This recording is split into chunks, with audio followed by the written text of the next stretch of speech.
obviously, you know, there was, we're English, so, you know, we want Mickey to win, you know, just because and he's had such a tough tournament so far. So, and he got into a position in this game. We thought, great, he's solid. He's got a few options. We thought he might have a little something, and then suddenly we looked around again, and he's a pawn down.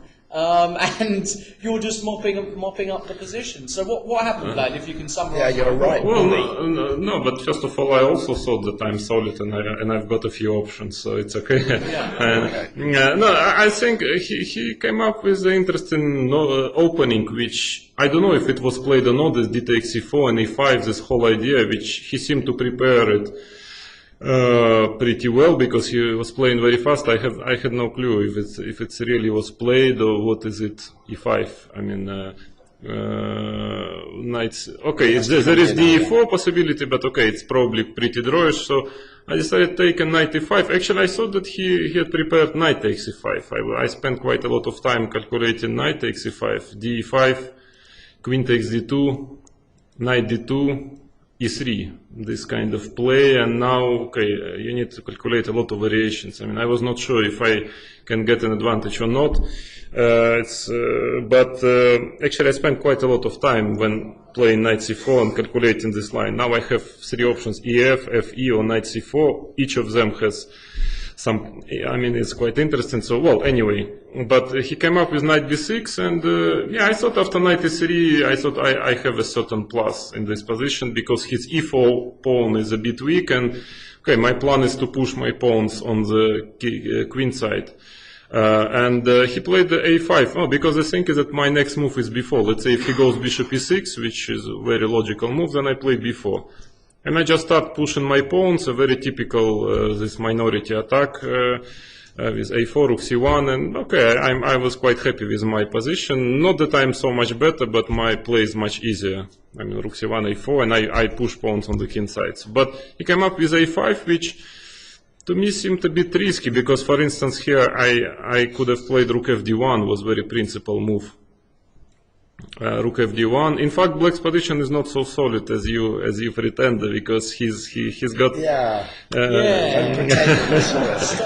no, because for instance bishop e6 now, yeah, I guess, and then queen c2, and he might be already losing the pawn on e4.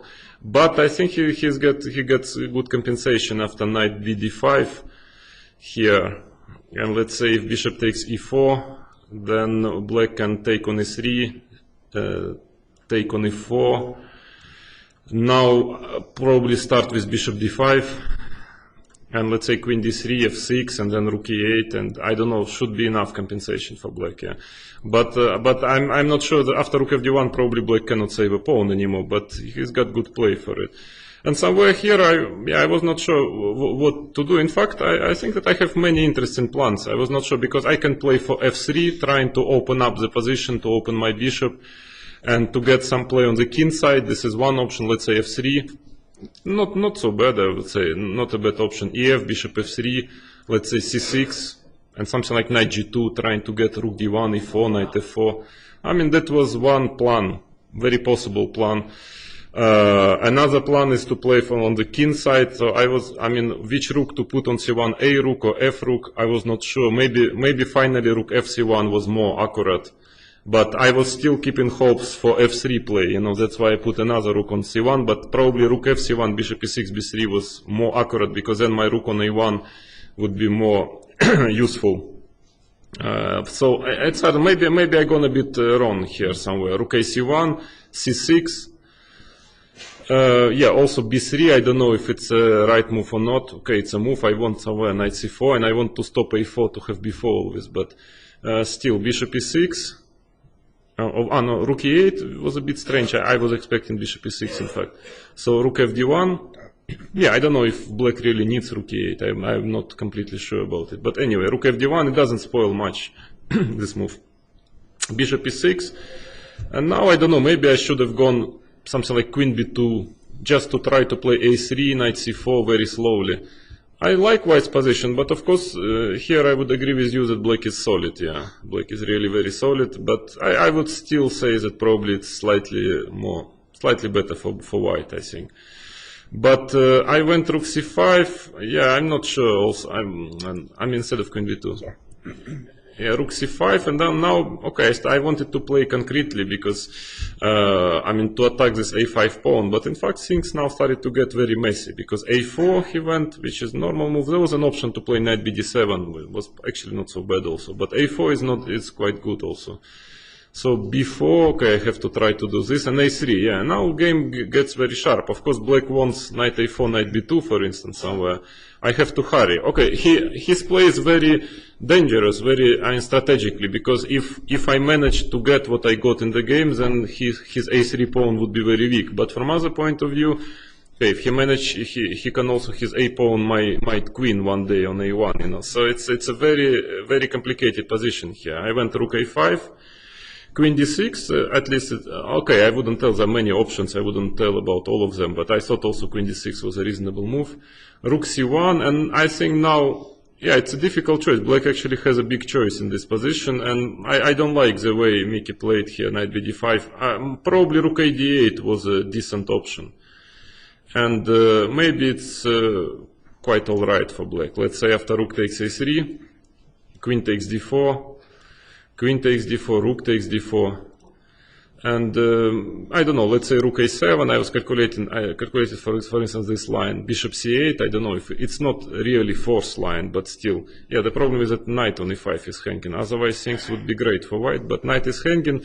There are some tricks with knight takes c6 which might work, it might work, and just rook c6 and then push pawns, but probably not in this position, because here rook takes b4. So, okay, I saw that I can make a draw instead of knight c6 to play knight c4 here, any knight e5 c4, yeah, let's say. And knight takes c4, okay, maybe rook takes c4, something. I mean, not a draw, in fact, I'm a bit better, but probably black will hold it. Probably nothing substantial for white. Anyway, it was an interesting choice, because after knight bd5, somehow, again, I think, yeah, knight takes d5 is an important move. And also now the thing is that if cd5, then his bishop becomes passive, and I think I just play rook ac5, I don't change rooks anymore, I just get the c line with rook ac5. And then I'm afraid one day a3 pawn will fall, because one day in the endgame. I was only a bit concerned about my knight on e5, not to lose it, but I don't see for the moment, yeah, I don't see how he can attack it. Because on knight h5, for instance, I have queen g5 or something, or even g4. So I'm not sure, I don't think he'll be in time to take it. Yes, and so bishop d5, somewhere here, I mean, it's, I cannot tell you exactly what black did wrong. I mean, I'm not 100% sure, but it's clear that after a few more moves, black got into serious trouble. After knight c4, I already quite much like my position. Because I'm stabilizing and I'm protecting this a2 pawn and start to attack the pawn on a3. He went queen e7, which was a bit strange. Yeah, queen e6. Yeah, queen e6 was more logical, I thought, but still I don't like black's position, because then I thought I would take on a8 and knight b6. For me, it's very important to get rid of this bishop. And still, let's say rook, I don't know, rook a6, I was calculating this line. Let's say knight d5, knight d5. And again, I can play just e3 probably. White. E3 and well, if I just protect for bishop f1 and okay, his a. Only that I was a bit worried about rook b6. Well, worried is too strong word, but maybe he can try to escape after rook b6 here.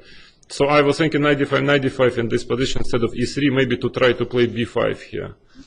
That was my idea. Yes, cb5, bishop takes e4. Right. But rook c6, maybe he can hold it. I was not sure. Yeah, but I think that was his best chance, because I mean black has to hurry, because if he just lets white push e3, change the knight, I think the position is very difficult. I mean, after he played knight queen e7 in the game.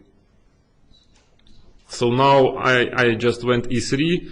And okay, h5 is logical, he has to do something, but it's very difficult to. And now I have actually a big choice of good moves. I mean, I was not. I mean, I can even just play h3 just to try to meet h4 with g4, but I thought it was not really necessary. I decided just in case to get rid of this bishop as soon as possible. Yeah, knight takes d5, and now, yeah, the thing is that rook c5, well, I'm just slowly pushing b5, and okay, his position is strategically very difficult because of pawn on a3. If it would have been on a6, black would have a pretty solid position, but with pawn on a3, it's falling one day, and his only chance here to play for counter-attack. That's why he went h4, because, well, I mean, it's not really near this mate. I mean, I don't really see how it's going to mate me, but at least some chance, maybe a perpetual one day. For instance, our mateometer's still on 0. At the moment. Okay. Yeah, but okay, there is a little trap here, because if I play b5, I thought that probably he wanted immediately, then probably he has knight f4. Yeah, that was a kind of trap which... knight f4, yeah, I'm not... yeah, and the thing is that if I take on f4, he takes on c5. But fortunately for me, I don't have to hurry. I just go bishop f1 first, and it's very difficult to give any advice for black. Okay, I'm just pushing b5 and slowly start to take pawns. I think black's position is very difficult already. And he got into time trouble, so probably he could have defended better. That's very unusual. Very unusual for Mickey to get into time trouble. Yeah, but in this kind of positions, yes, I think everybody would get into time trouble because okay, you're trying to find some kind of counterplay, it's not there, and you understand that white has a very clear plan, so. b5, yeah, I don't know. I cannot really give any serious advice here. Black's position is pretty difficult already, but I guess he could have done something a bit better than what he, because somehow his pawn just start to fall. cb, rook b5, and it's just falling. I mean, I'm on bishop c4, and okay, queen c7, queen a5, not necessary, but why not? b6, queen a3, and okay, the rest is not so interesting. I mean, I'm pawn up and in a better position, so I just wanted to make it as safe as possible. I guess I could have, for instance, here instead of rook b4, maybe a4 is more dynamic, and then followed by a5, threatening a5 and rook b7. But I wanted just to make it as simple as possible, because I've spoiled in my life so many totally winning positions that I wanted just to be sure that I'll not spoil. So I just changed, and here. Yeah, I saw no reason why not to take a second pawn. And okay, there is just 1.5 pawn up, and okay, there is little chance. Okay, this is not a real counterplay. So I just change queens, and the rest is not so interesting. Okay, and then the ending is just. Well, I mean, it's winning anyhow. And there are many ways to win, and okay, now it's even if his knight would have been somewhere on a5, it would still be lost. But his knight is not getting out, but it was just trivial, the rest of the game. Okay, well, that was pretty comprehensive in the end, wasn't it? It was very nice game by the looks of it. Okay, well, I mean, we've had a bit of an issue with the live feed. I think it cut out halfway through there, but I think they can hear you on Playchess, but it might not have been on the actual website, which is a shame. But you can all watch the video later, so please look out for that. We did have one question, but I cannot. While you're looking for it, does anyone in the audience have a question see. they would like to put to Vlad? Anybody? Any questions at all? Any questions in the audience? I have got one. Okay, here it's we a go. bit of a. The suspense is killing us. It's a bit of a strange question, so I'm not going to actually say who said it. Do you think you can win the tournament? I think that's the question that was put. Or do you think it's beyond you? Well, I mean, at the moment, yeah, I would say sharing first, yeah. Well, if you don't consider one game which I missed, so I guess I have my chances. Yeah, at least this is a goal. I mean, this is what I'm trying to do here. Yes, really amazing. Yeah, he's trying to win the tournament. We need a better question than that, yes. I'm afraid, guys. Have we got one in the crowd? We've got Grandmaster John Spielman. He might have a great question for Vlad. I'm putting you on the spot here, John. Got any questions for Vlad? He hasn't got any questions. Oh. He's already. Nice game today. That's my impression. Oh right, okay. Yeah. Played a nice game. Thank you. Okay, that's compliments are welcome as well, rather than questions. Yes. Is chess still as popular in Russia as it used to be? Good question. Is chess still as popular in Russia as it? When you say used to be, what are you? Well, I think of Soviet era. in the Soviet era. So Well, you see, Russia is not Soviet Union anymore, so it's hard to say. If you take all Soviet republics, which are now independent countries, let's say in Armenia, chess is sport number 1, for instance. In Azerbaijan, is in top 3. Yeah? So in Ukraine, it's still very popular. Russia, I mean, let's say it's less popular than in Soviet Union before. I mean, still quite popular. We have a lot of tournaments in Russia and so on, but it's less popular. But okay, there is a different geopolitical situation. That's why it's hard to answer your question. But one thing which is clear is that, of course, we lost this domination. I mean, Russia is not dominating anymore as much as Soviet Union was, but also partly because of the collapse of Soviet Union. So now Russia is smaller, yeah? And in fact, even in former times, you can, in fact, because in the West, I know that people always say Russians, but in fact, Soviets and Russians, it's not the same, because let's say we had a Russian in bracket world champion Tigran Petrosyan, but I think that Armenians they wouldn't agree that he was Russian. So I mean, he was Soviet. Also Tal, he was Jewish from Riga, so it was not really Russian. So in fact, we have only Spassky, who is really Russian. Karpov also, Kasparov also, he was Jewish from Baku, Jewish Armenian. So I would say that we never had really a dominance of Russia. We had a dominance of Soviet Union. So therefore, I think we didn't lose so much. But still, yeah, of course, there are three Russians now in clear Russians, I would say, in top 10, which is I think then all 7 other players are from other countries. So it still means that we are quite serious. We are still quite much on top. But yeah, I mean, the world champion is not Russian anymore, at least for the moment. Probably, yeah, that would be. That might be. Well, that's a good tactic, isn't it? Just get all the players, just convince them to all become Russian, live in Moscow. You already did it with Karyakin, so you could do it with. Yes, no, but with Karyakin it was quite logical, because actually he is Russian by nationality. I mean, his parents are Russians, fully Russian. Actually, he lived in Ukraine, but because he lived in Crimea, and Crimea actually was Russian territory, which was in Soviet time given to Ukraine as a present for no reason. I mean, oh God, we're going into politics here. No. But I mean, it is really true. So I mean that the population in Crimea, most of them, they don't even speak Ukrainian. So Karyakin, he actually doesn't speak Ukrainian even. Right. So he is completely Russian. That's why it was pretty logical to give him a Russian citizenship, since he asked for it. And okay, it was. I mean, it would be a bit strange, let's say, to Russianize Hikaru or something. This would look a bit strange. But with Karyakin, it was pretty logical. You just keep your hands off our English people. Well, we wouldn't mind. We wouldn't mind to get Hikaru, Magnus under Russian flag, but I'm not sure they would agree to it. Good team. Yeah. Any more questions? Oh, one more then, and we're going to call it a day. Yes, sir, in the white. You said in a recent chess analysis on one of your games with Hikaru that you knew he was working with Kasparov long before the announcement. How long back did you know about that? Great question.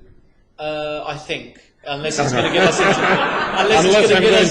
trouble. Yeah, unless he doesn't answer. No, I'll ask it anyway, just for the audience. No, but in fact, it was pretty much known. I mean, I know that quite few players knew it. Even some people who are not really in chess, who are kind of around chess, they knew it, especially in US. So it was not a big secret. I mean, for public it was, but for most of the players, it was not a big secret. I think that, according to my information, they started to work even earlier than they say. I mean, it was actually somewhere in the middle of last year. I mean, but anyway, whatever. But I knew, I mean, for sure that they were working during this whole year. Yeah, that's for sure. But it's, I mean, it's okay. Of course, it's their choice to keep it a secret. I was just wondering why to keep it a secret, because it's actually, it's very normal something when people are working with each other. Okay, Hikaru has got a good sponsor who is financing it, and of course it's very important for him, and I guess it's a big, I mean, he's happy about it, and I guess Gary is also happy, so there is no problem at all. I was just wondering why there was such conspiracy about it.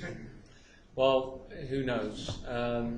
Anyway, I think Thank you very much indeed. we'll call it there. Yes, thank you so much, Vlad, for showing us your very instructive game. So.